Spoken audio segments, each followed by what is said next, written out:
Welcome everybody to episode 12. And Albert and I, really got to download this week. We got to take a step back and really look at how far, like 3 months has gone by, like 12 episodes.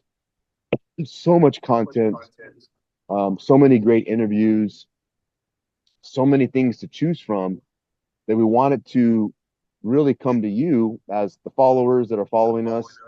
And first of all, thank you for following us and engaging with us. We met some really wonderful people, and and we want to celebrate by inviting a few folks to come on to be a part of what we're doing. But you know, I prefaced this before. The reason why we came together is, in families, there's always going to be conflict. And the way my family dealt with it, the way my family, me, Albert, as a son, growing up in his family, is we avoided it.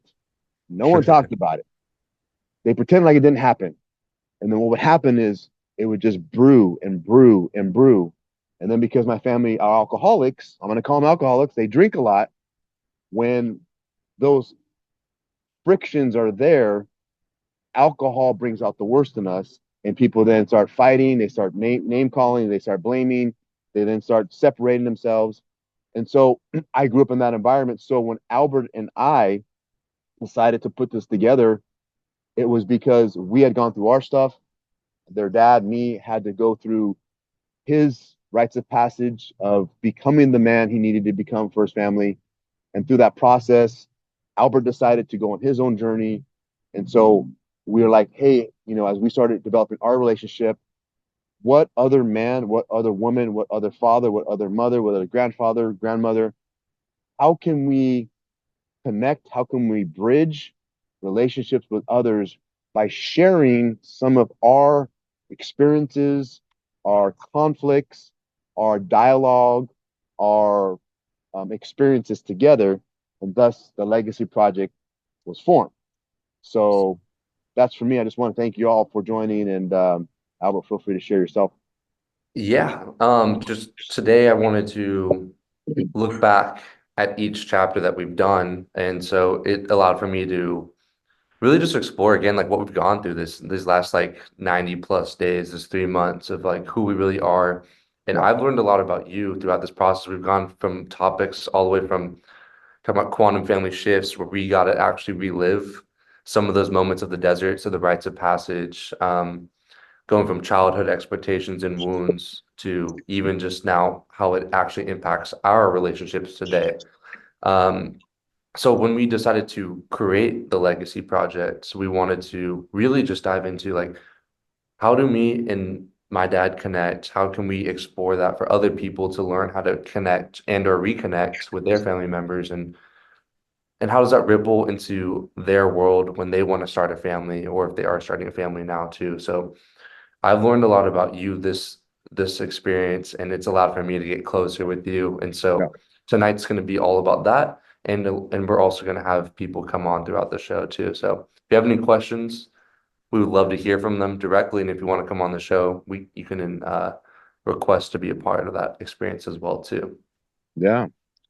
So we talked about a couple of questions, one of them was what's one thing from this experience that you have learned about me? There's two parts to this. One was one that I kind of knew, but didn't really get to peel back the onion all the way. And that is I learned a lot indirectly of how your work ethic is because we've had to actually work together in tandem.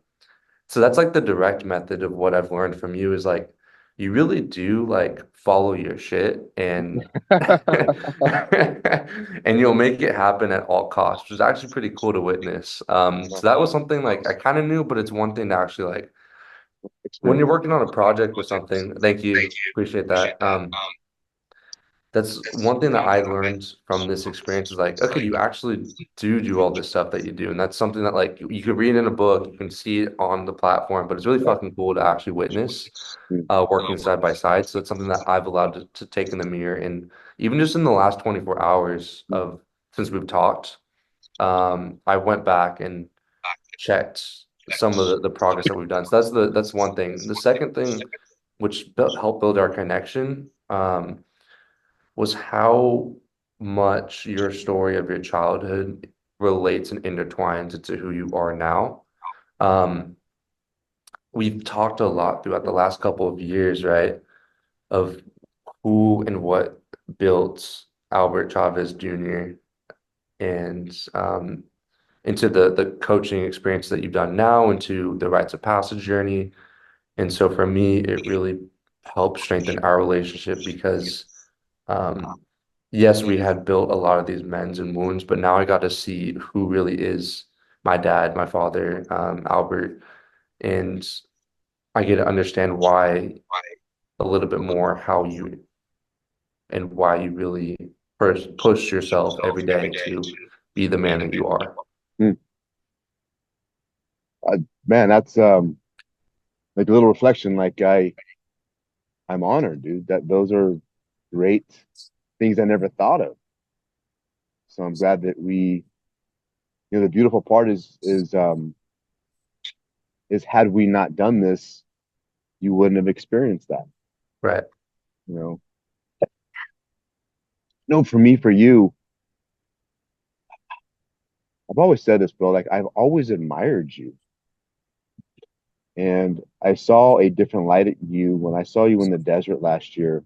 I got to see you as a man, which not many men, I think, fathers get to see that.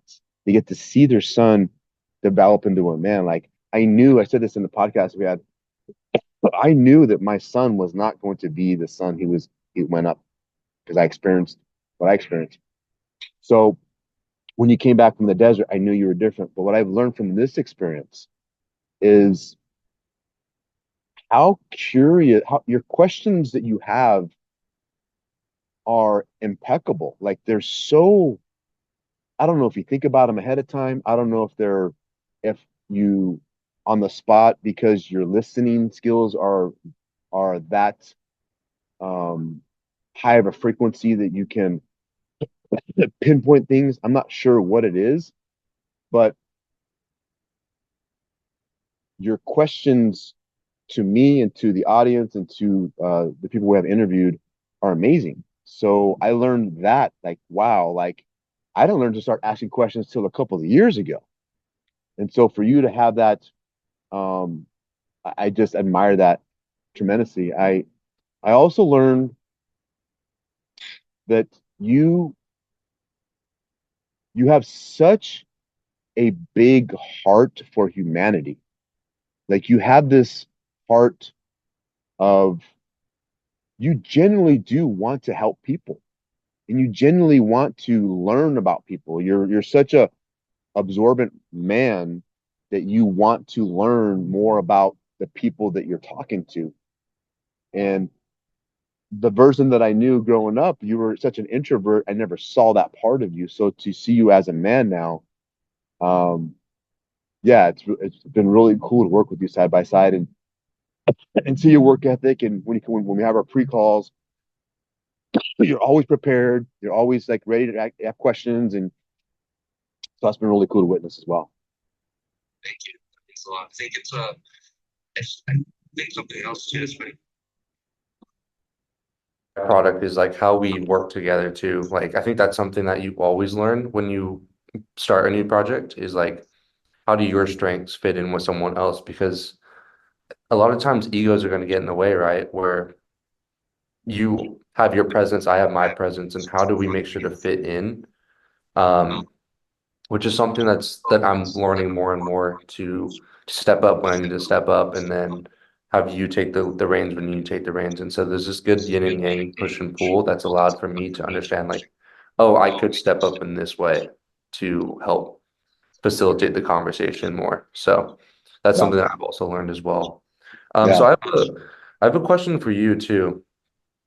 Specifically talking about like just if you can think in your mind, I don't know how much thought you put into this, but is there one topic that you wish we could have explored more? And is there something that like you believe really changed the trajectory of this project? Um, No, there's really not, but there's a conversation that I keep playing in my head. They got us here. What is that? That conversation was when we were at the bar and you Yeah. asked me about the genders and why that was. And there's a little bit of preface, guys. Is I said this in another episode, but I say it again. So my son and I, we had a conversation. It was end of 2021. We were going to a New Year's party, and we're hanging out, and we were not on really good terms still. But he asked me specifically about what I thought about, and they were drinking. I was drinking still, and he goes, "I want to ask you a question," and it had to do with. He goes, "Hey, I want to ask you about genders. Like, what do you believe? Do you believe there's multiple genders or one gender?" And I asked him, I go, "Do you really want my answer?" And he's like, "Yeah." So I won't go in the depth of the conversation, but what came of that is I gave my answers. Albert kept asking me questions, and he was kind of drilling me. And I finally asked him, "So what do you think?" And he's like, "Well, I think this," and he was playing both sides. And I remember telling him, "Stop." I go, "Stop." I go, "What do you stand for? What do you stand for? Like, what is your opinion?" And I remember calling him out. And he was very agitated. I could tell he was agitated with me. But that was, I think, the beginning of this. It was this conflict that we needed that I remember that he was agitated. But I really said, I go, "I will never trust you. Men won't trust you if you can't stand for your opinion, because if you're going to sway back and forth, you're going to go with the path of least resistance, and no man is ever going to trust you." I remember telling that to my son. And I remember him receiving that in a way where I think it was the first time that I talked to him as a man. I mean, really real. And I remember from there, then 2 months later, we met up. We talked about it. We met up in February, and we had that the drag out conversation, and we just let it all out on the table. But that initial confrontation is good, by the way. That initial confrontation allowed us to start being honest with each other. But that I always replay that in my head as a foundation of why you and I are here right now.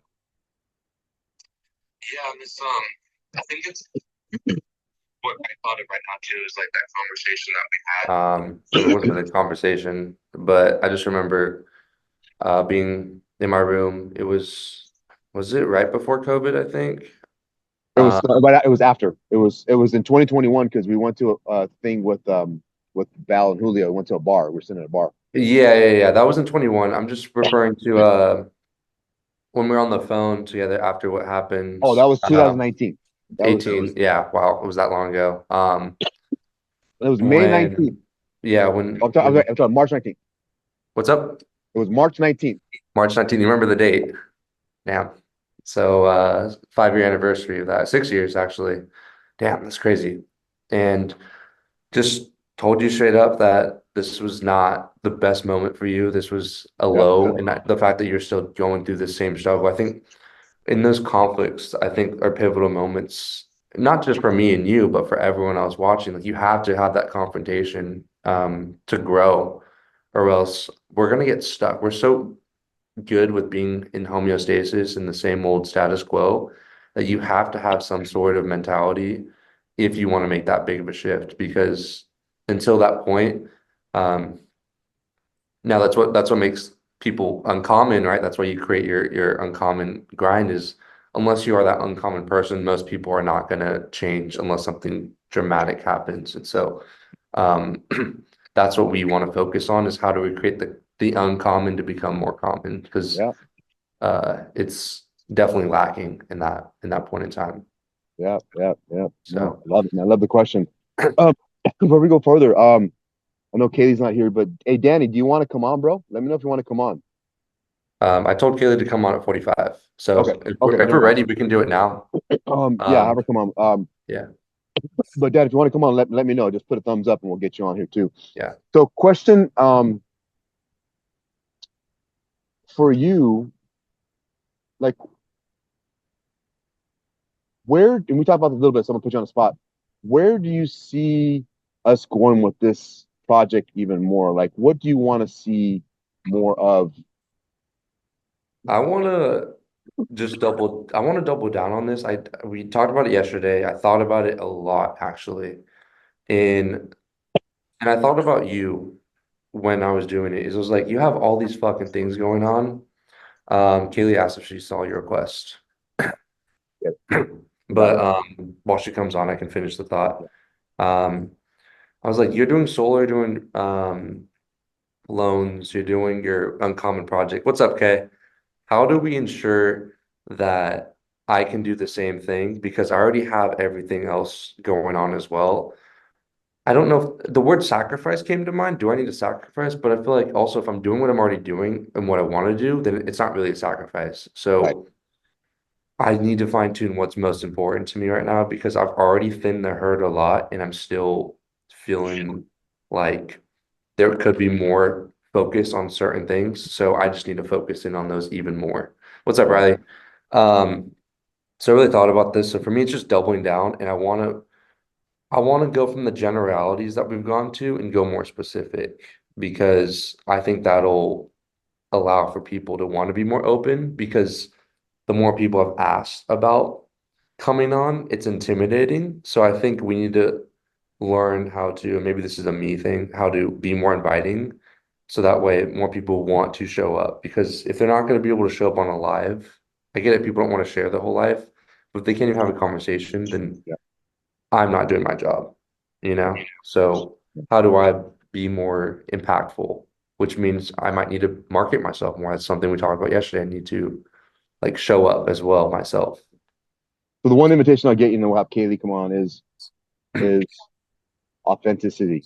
Right. Is the highest vibration you can have is to be authentic. There's actually studies. It's happiness, joy, enlightenment, and then authenticity. You only become more authentic the more honest with yourself. Mm, That's it.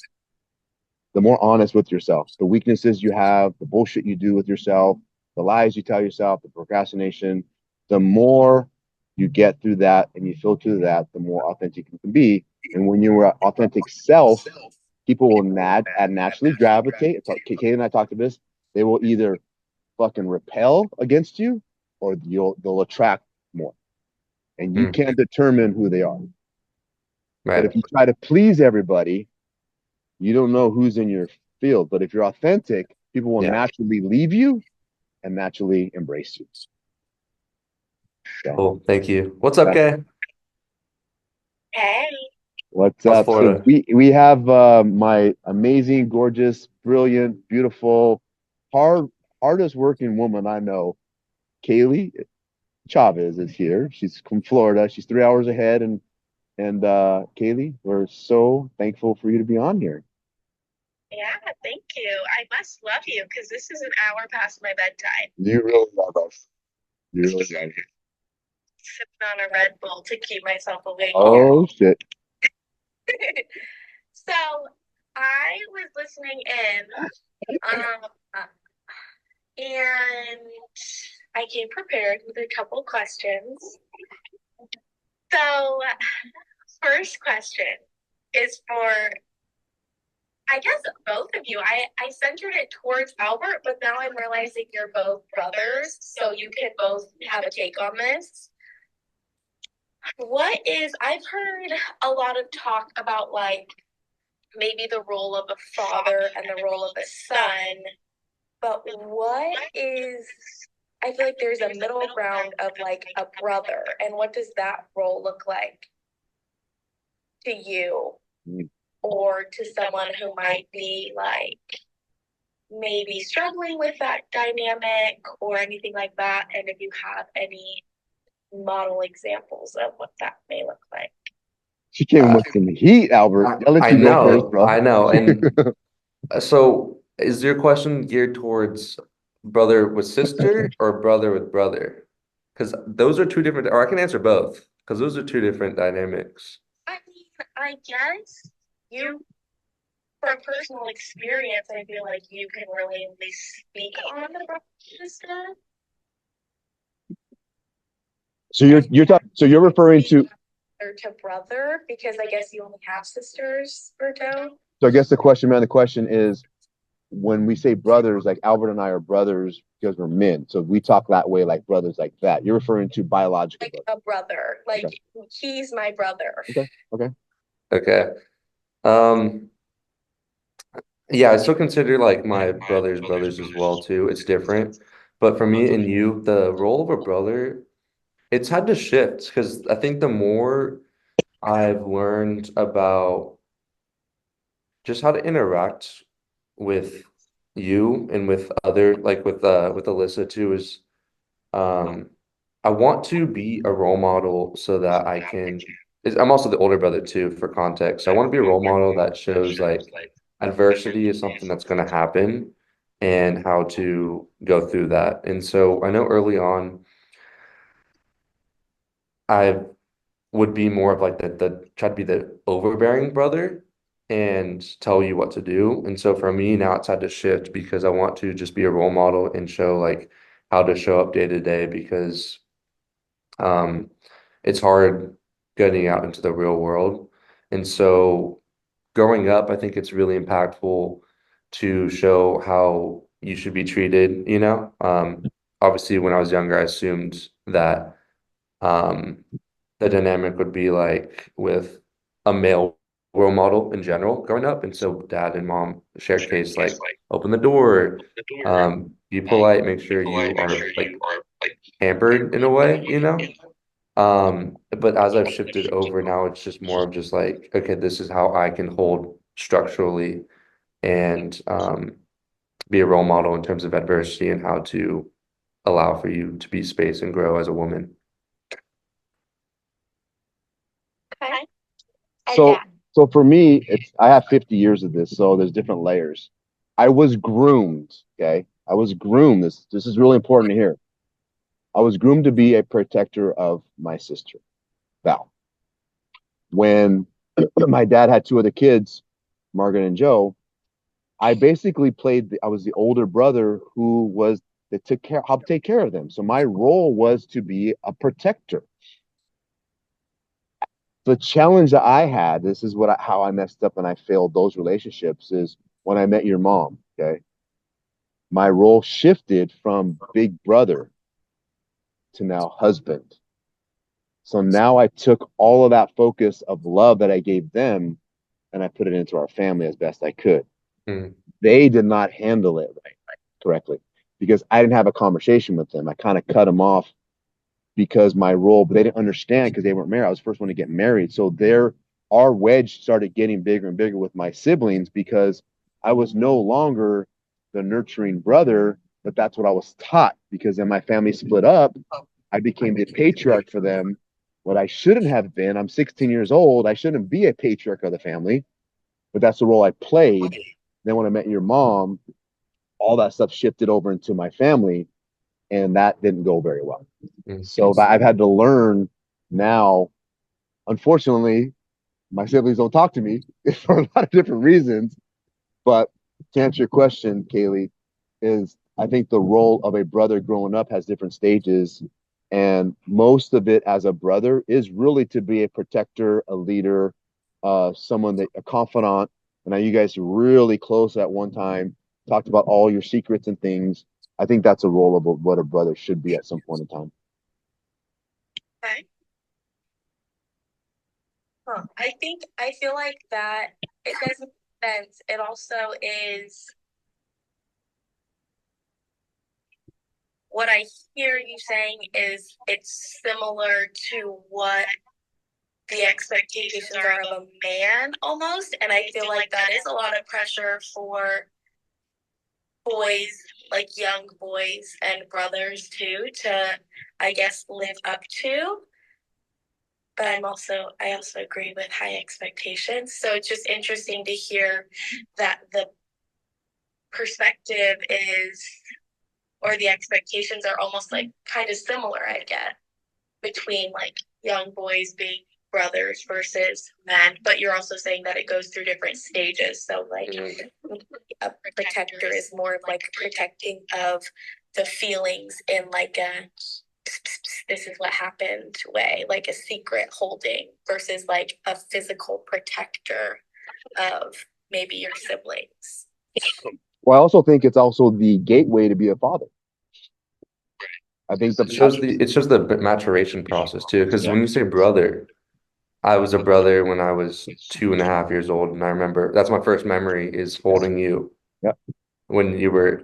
We brought a little teddy bear and a book yep, at the hospital, so that's my first memory is holding you. So a brother is when I'm 2.5 years old. A brother is when I'm 5 and we're playing in the backyard. 8 when we're playing soccer. 12, 15, 20, 25. So a brother is a boy to a man as well. Yeah, totally. So yeah. thanks for the I question. guess on the vice versa side, what would be, in your opinion, obviously this is an opinion piece and everyone might have their differences of that, but like from a man's perspective, what is this person's role? If the brother's role is like a protector, is it the same for a sister, or like from your perspective as being a brother, what is that? What does that sister role look like? I'll go. Um, so again, my feedback's a little different, right? Yeah. It's because I think the role of a sister is also to learn how to be a mother someday, is to nurture and to care for. But my life was backwards because I didn't have a mom. I had a stepmom. Stepmom is not the same as a mom, just being very clear on that. She loved me, but loving two kids who aren't yours, it's just a different role. So I think my relationship with my sisters is they never got to be nurturing to me. There wasn't an opportunity because we were in survival mode for so many years. So I think your experience is different, but I think to answer your question, I think in generalization is that young sisters or older sisters are there to nurture their brothers Yeah. and to be that motherly type of caring and loving that they may not get from a mother because a mom sometimes they're harsh, sometimes they're real, and sometimes having a sister could be that just that compassionate person you need is what I'm thinking out loud. Yeah, it's very similar to I think a sister role. It's hard to speak on it because I'm like, man, but still it's like I think our relationship was really powerful because we would just be silly with each other when we were growing up and then like we were like able to grow up together, So we could talk that directly. Like we grew up through almost the same stuff when we were perspectives because you dealt with the later portions of the divorce, right? And aftermath. I think as a sister, it's just like being able to just like listen, be able to be like strong and like, and I guess really just motherly.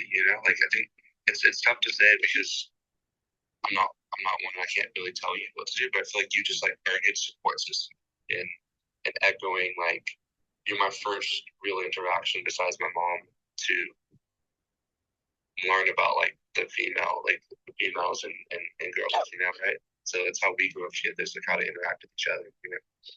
So I'm gonna interrupt you real quick. So just for the audience, okay? So I absolutely love these two people. Like, I got to be the father of these two, and I got to see them.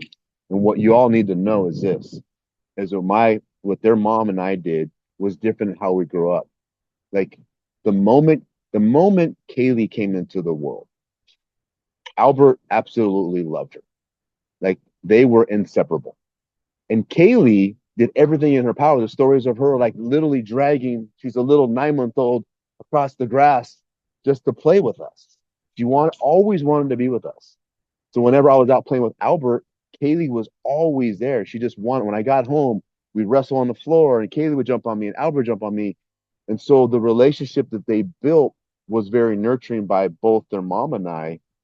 And I love your mom for that because we created some really great human beings, but you learned how to deal with conflict. We made you guys hug each other when you guys got into fights. We made you guys deal with shit that we never dealt with, right? We didn't let you cuss at each other. We didn't let you do all the things that other toxic families do. We didn't allow it.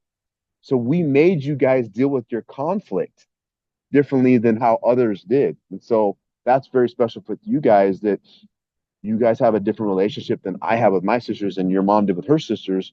Um, because how we groomed you, but also who you are individually. I just love both of you. Oh, that's sweet.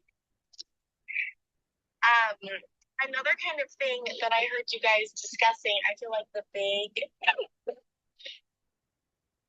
big piece of this legacy project is breaking down barriers, breaking down like misconceptions of your family members. And so I heard you guys talking about something that you learned about each other. Sorry, my cat's crazy. But on the flip side of that, thinking for yourself, what is the misconception that maybe you've been working on personally? How do I phrase this? What's a misconception that you hope to clear up for the other person? Like Albert, what's a misconception that you may feel dad might have about you that maybe you're working towards right now to clear that up? And then vice versa, like, dad, what's a misconception that you hope can be worked through or like healed or cleared up through your guys' discussions on this project? If I'm being honest, one of the reasons why I went on the rite of passage was to elicit that question, because that's part of the underlying happenings of like the manhood transition is like the elimination of the father, because you have to become your own father. Okay. So I guess on like a brotherly standpoint, you can have one thing like the father role that's crucial, because I wasn't pretty good about not feeling like I need to live up to that, but it's still in the back of my mind. And so for me, it's mostly just like, how can I just show up for myself and for us as a team more so than for him specifically. So I guess I'm just going to learn more about myself and how I can show up with what I say I'm going to do. That's a cool twist to the question. Yeah, good perspective. I'd say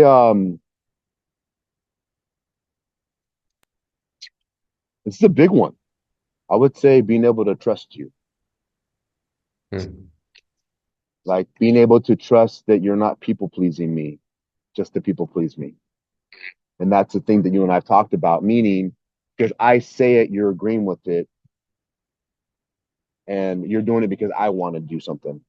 That's a misconception that I'm still working through. And, Albert and I talked yesterday because we talked about the program and what we're doing. And the questions I was asking him, I wouldn't have asked him a year ago because he wouldn't be able to, in my opinion, this is my opinion, handle the question based on my misconception. However, because we're having dialogue, it wasn't even a hard conversation. It was like, hey, bro, I got this, this, this. What do you think about this? And he's like, yeah, I didn't think about that. Or, yeah, I thought about that. So my misconception really has been to be able to, it's not trust you, is to trust you. And that's that trust has come with me is through the actions, not your words. And you and I've talked about that. It's like your words have to match your actions. And what I've seen is your actions definitely support your words. Cool. Thank you, Kay. Yeah. One question I have for you before you hop off. You can take as much time as you need. Yeah, it's no for Mika. Um, is after learning about me and Dad in the last 5 to 10 years, what do you think? How do you think that we have shown up as men in your life?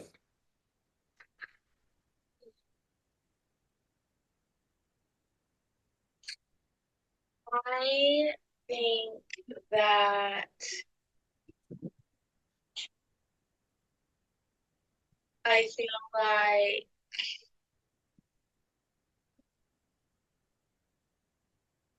I feel like there's kind of two parts to this answer because I think that the way that things are going as I'm in Florida, I feel like we're all still figuring out that dynamic just because it sucks and it's hard being so far away and it's really hard to like keep in touch when we have such a big time difference and we're all so busy and like so I'm gonna backtrack to the last couple of years when I was in California. I feel like we had really gotten into the groove of like we were seeing each other every couple of months, and so it felt like there was a very strong connection with um, just like all of us as a family, and it's definitely been nice to be able to heal some of those things, you know, personally with dad and personally with you. And I feel like there's just been a lot of growth in that and a lot of like, I've been able to regain that trust with both of you in the last couple of years. And then I feel like moving to Florida, I just created a big wedge because I'm so far away now. And I think I'm still working through how that's going to look and how I want that to feel and how I want that to look. So I think that's a whole different story. But I think that, it's been really cool to see Albert specifically how outspoken he's become and how I think I really respect that because especially knowing how hard that is for you to do to speak your mind. I know there's been a couple conversations that you and I have had where I was like, damn, he really just said that. Okay, that's fine. I'm not happy about it, but at least he's telling me exactly where he is. Like I can work with that. And I think with dad specifically, I have been able to see that I can count on him and go to him when I, am feeling big feelings or like lean on him. So I think individually with each of you guys, it's been cool to see post desert journey for both of you. I think is when like big turning points happened, and I even complimented you the other day, Albert, just saying I've seen even just watching little pieces of this project, I've seen you take charge a little bit more on things, which is cool to see you get more comfortable. And also, Dad, seeing you become the listener in some aspects of this project, I feel like is big for you too. Because as Aries, that's not one of our strengths.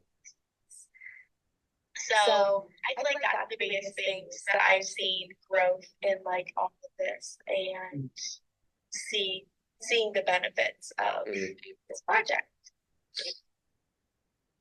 Thank you. Thanks, Kev. Love you. Yeah. Love you. Love you Who's too. on next? How do I get off of this thing? You can just leave. Just But exit out. I called Andre on here. He's supposed to Andre's on here. if he's next or not. Okay. All right. Love you, Mucho. Toodles. Love you. Love you. Bye. Just get out of it. You're fine. You just leave. Yeah. Love you. Love you. Bye. Are you gonna bring Andre on? He's on here. Yeah, I know. Andre, request to join. And then my dad can let you in. There you go. Slingshot engaged. Slingshot engaged. Tori, also, if you want to ask your question too, request when Andre leaves, and we can have you on if you're interested in joining. Did it work? You got it, Dre?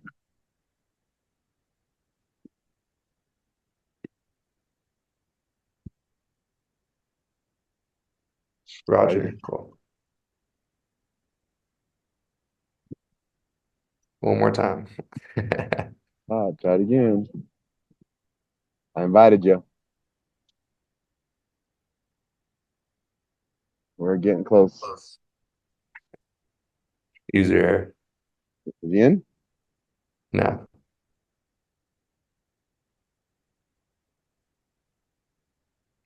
There. It says accept. Was unable to join.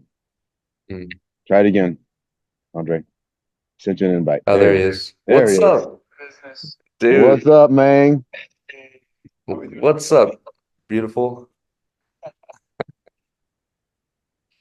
I'm chilling out in LA at my girlfriend's place. So don't mind the neon heart sign up here. Feel the love. But Cool, man. how we doing, guys? Thanks for Good to joining. see you, brother. You coming back from Chella? Yeah, coming back from Chella, voice is a little shot. So So a little background, everybody. These two knuckleheads have known each other since I think they were 9 years old, Fourth grade, whatever that is. whatever the fuck that is. And now they're 25.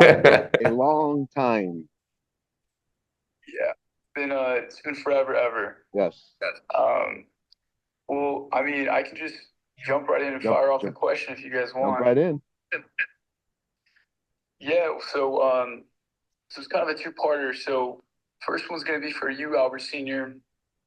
And it's kind of just going to be focused on the conversations of,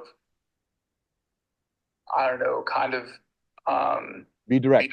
Be direct with me. taking missteps, taking responsibility for any missteps you made as a father, to help men like that you are trying to apologize for or kind of reconcile to help mend the relationship. And I kind of want not like you, it's partially you specifically, like maybe give an example of what something you had done specifically, but more kind of how that can be taken for like parents, for like my parents or anybody else's parents. Yep. So here's the first thing. Basic, really basic. This is fucking simple. When you're on an airplane and the cabin pressure goes down, what do they tell you to do?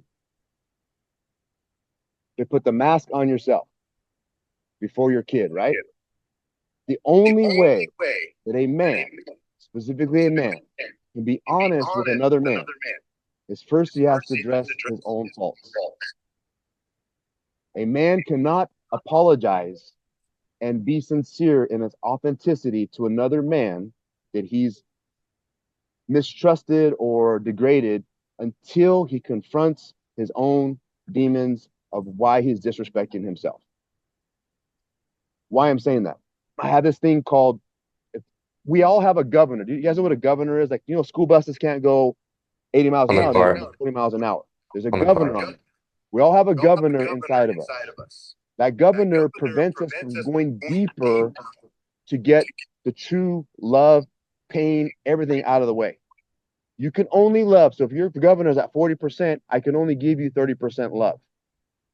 So if your ability to tell the truth and to own your shit is only 30%, you're only going to give 20% back. I say it, that parable that way is because for another person to own, a father, a parent, to own what they've done in life, the first thing they got to do is they got to put the mirror on themselves and like, what have I done me personally to cause this conflict? That's a hard thing to do. The only reason why Albert and I are here is because I had to have some hard conversations with myself of how I wasn't showing up for me first, and then how that bled over to how I wasn't showing up for him. I know it's a long answer, but again, most men, I'll talk to men specifically, will not own their shit because they're hiding from their own shit. Yeah. No, that makes sense. I'm curious though, if you could expand a little bit. So, I think like, how did your conversations go when you were like approaching Albert and ready to kind of do this, and like, how did that kind of like flow? Yeah, it sucked because him and I didn't know how to talk to each other.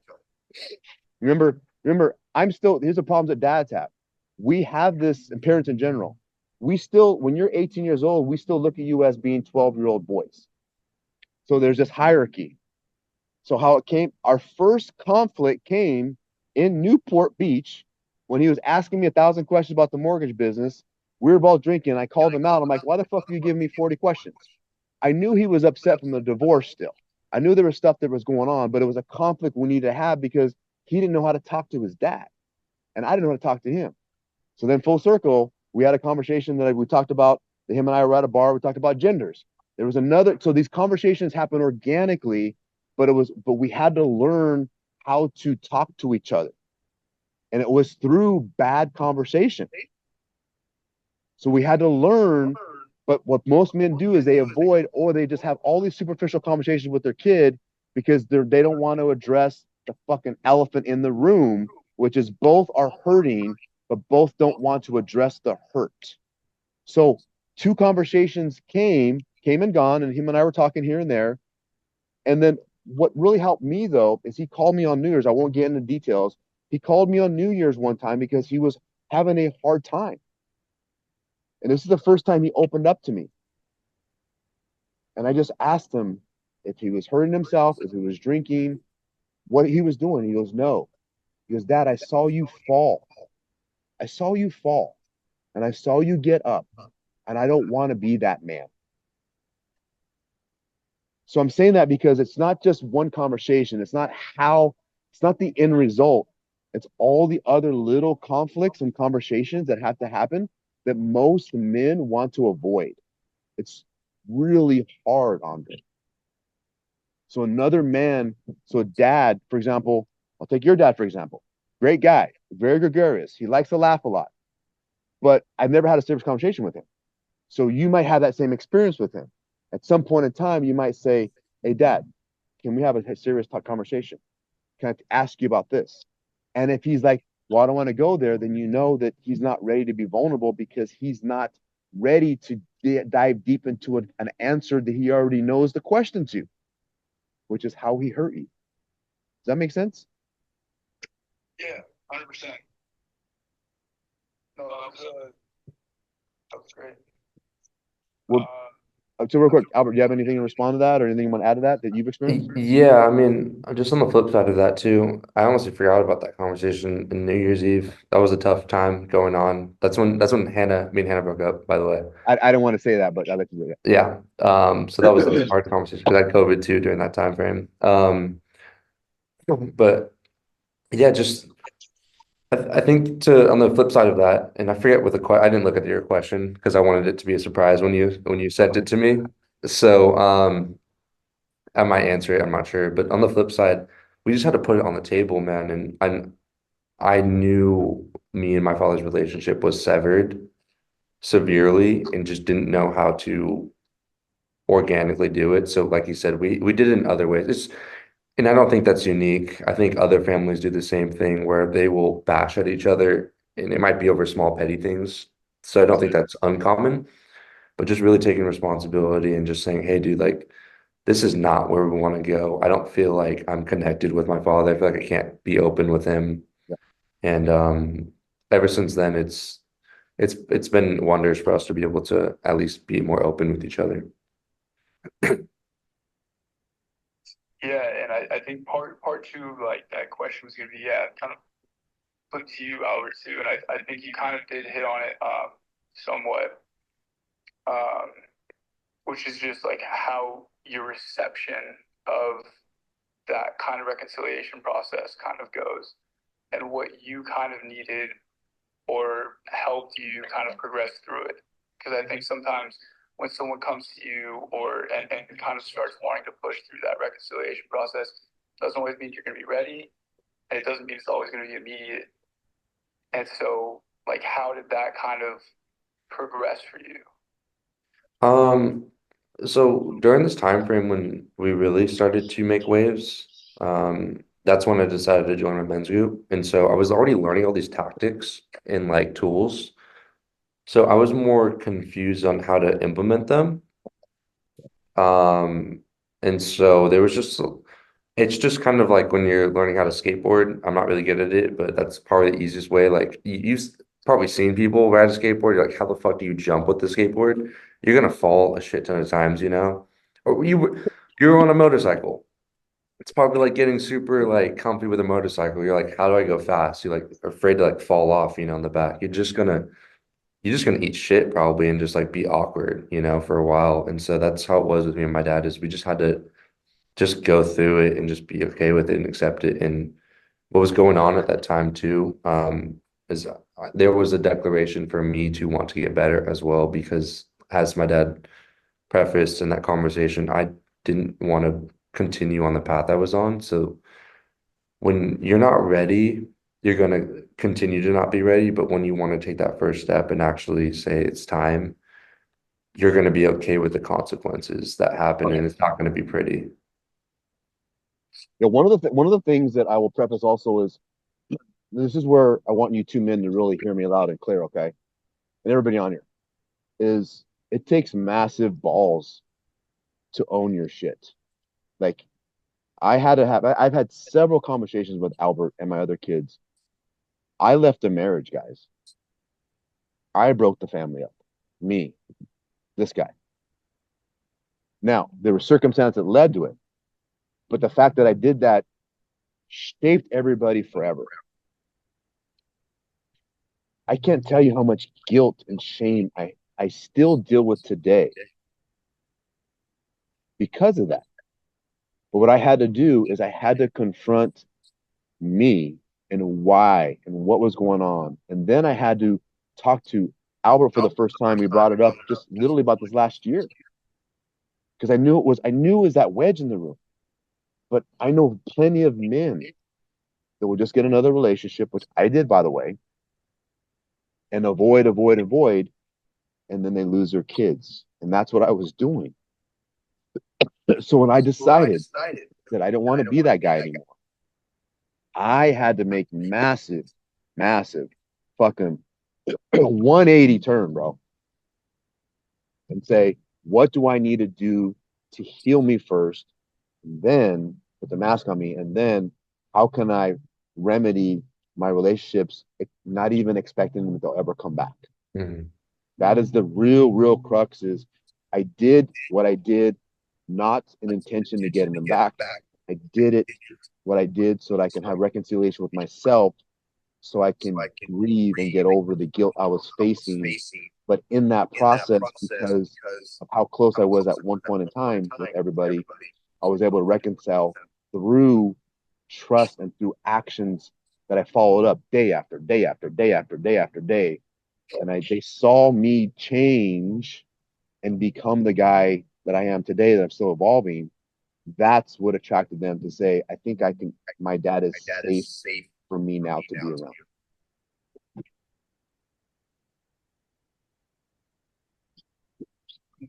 Well, honestly, I mean those were great answers from both of you, and I really appreciate you guys kind of going through all that stuff. I know a lot of that was probably over a long span of time and a long journey and road. Um, but yeah, I mean, I think that's definitely good to keep in mind for future conversations held with other parents, like because it does kind of take that both sides kind of Well, I'm gonna tell you this, Andre. So I mentality. told this to Albert, and I want you to listen to me loud and clear, okay? It's not your responsibility as a child to fix your fucking parents. It's our responsibility as parents to keep our relationship with our kids, not vice versa. If you're as a kid trying to always validate yourself with your parents as an adult, it will never work. That's what I did. I had to really take ownership from me. What do I need to do as a father, as a man, as a person who fucking fucked a lot of shit up? What do I need to do to rectify this? And that's for me to say, I'm sorry. I hurt you. I never asked for forgiveness, by the way. I just said, I'm sorry. I hurt you. How can we get through this? What do we need to do? Like, I had to really just fucking like surrender myself. Imagine families that aren't doing that because they're afraid of the conflict and the pain. I just said, I have nothing else to fucking lose. They weren't talking to me. I might as well fucking give them everything I can because I don't want to be alone for the rest of my life. That's what I had to do. Yeah, and it's uh I think a biggest thing too is just realizing like what do you want? Like is the underlying thing too is like in any relationship is like where do you go from here? If there's a fork in the road, you make a decision. Do I want to go right? Do I want to go left? Do I want to continue down the path?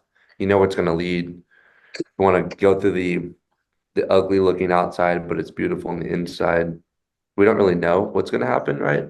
But that's just how the relationship has to go. Is For me, it was important enough to make that decision, and so that's probably the biggest thing. So 100%. yeah, it's not just about relationships; it's about everything else in your life. Yeah, Yeah. Ex- cool. Well, thanks, brother. I appreciate you jumping on. I know you're probably tired after a long weekend in Coachella, but I appreciate you making the time. Hey, of course, absolutely anytime. Great talking to you both. And I'll see you guys around. All Love right, you. see you, Andre. All right, cheers. Bye. All right, brother. So we have about 5 minutes left. You want to wrap it up? You want to add someone on? Yeah, Tori, are you hopping on? Do you have a question? I have no Just requests. request to join. We'll just do like a quick little question and then we'll wrap it up. Which one's Tori? Simple Soul. Simple Soul. Did he request anything from me yet? I don't know. Oh, Simple Soul? Yes. Okay. There he is. Let me see. There he is.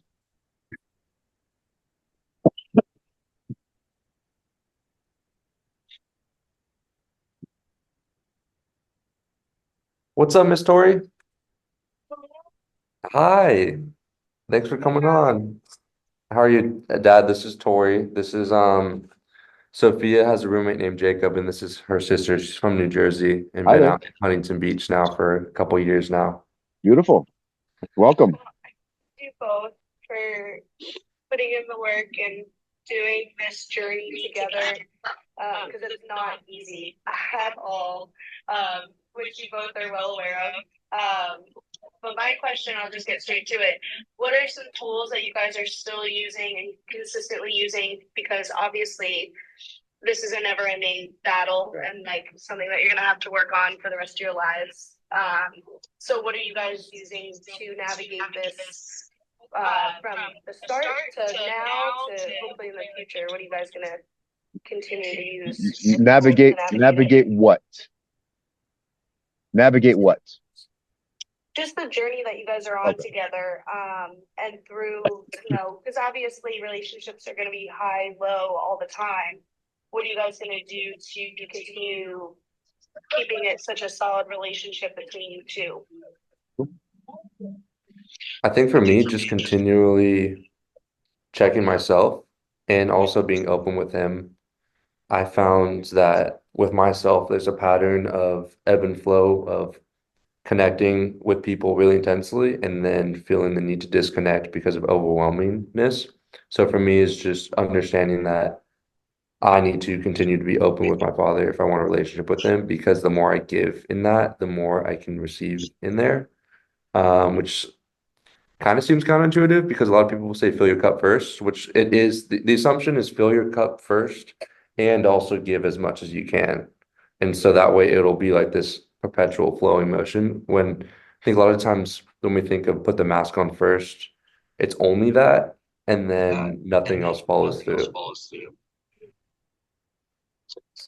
Yeah, so I'll piggyback on that. So first and foremost, like I'm not contradict what Albert said, but in congruent with that is personal development. I have to continue. I have a practice every morning that I do. I do the same thing. I do it twice, 2, 3 times a day. It allows me to continue to fuel myself so that when my cup does run over, I have enough to give. And while I also have a philosophy of I have to do it for myself, but also seek what I want to receive. So by being able to talk to Albert regularly, I get to I get to, you know, give him compliments, tell him I love him, edify, do the things that I need to do to make him feel like we're one, and then that then reinforces myself. But also, again, radical honesty. Like one of the things that is crucial for me, for this guy right here, is people's words have to match their actions. It's just something that I have to live by. It's a safety thing for me. And so what I've learned from Albert is I've had to be direct with him a lot, and I've had to call him out and vice versa. Being able to have that space to be able to say, hey bro, this is bothering me, or hey bro, can you talk to me about this? To be direct with him and him being direct back with me, that's helped me um, feel more connection with him. And obviously the desert thing for us was an amazing experience that no one can overlook, but that incongruent with just continuing to talk and reach out and just check in with each other has been really vital. Amazing. Yeah, so it seems like just a lot of communication and making sure that you guys are putting all the cards on the table and really just making sure that you're taking care of yourselves in order to take care of each other. Amen. Yeah, perfectly said. Thanks, Tori. We appreciate you. And she's been kicking butt too. She's been running a lot. She's on her own journey too. But she does a lot of skateboarding content as well. So it's just cool just to watch her. Um, people call it self-development. I like to say self-discovery, just because you learn about yourself as well, along with that development. So it's like a little twofold. So thank you for joining. We appreciate you. Yeah, Yeah. we'd have you love you. Come on next time. We'll have you come on sometime. Love to have you come on. Yeah. Sweet, yeah, Cool. All right. for sure. Cool. Yeah. Have a good night. We'll talk to you soon. Cool. All right, brother. You want to take us home? Yes, sir. Well, thank you everyone for joining on this episode 12. We are on the 3-month journey of this legacy project. We have a lot of new stuff coming up. In terms of just where we want to go, we're going through a rebranding on the back burner of where we want to head. And so there's going to be a lot of new content coming up. But just today is just awesome. I'm glad that we had my sister on, my brother, and then my great friend Tori, just to be able to share a little bit insights of who we are and what direction we're going. And we want to have a lot more people come on in the future. So please share your questions, share your thoughts, so that way we can understand what's going through your mind, because we're only two brains, but we have a way to lead, and we think you can build your own path as well. So thank you for listening tonight, and we'll see you next week, 6:30 p.m. PST for the Legacy Project.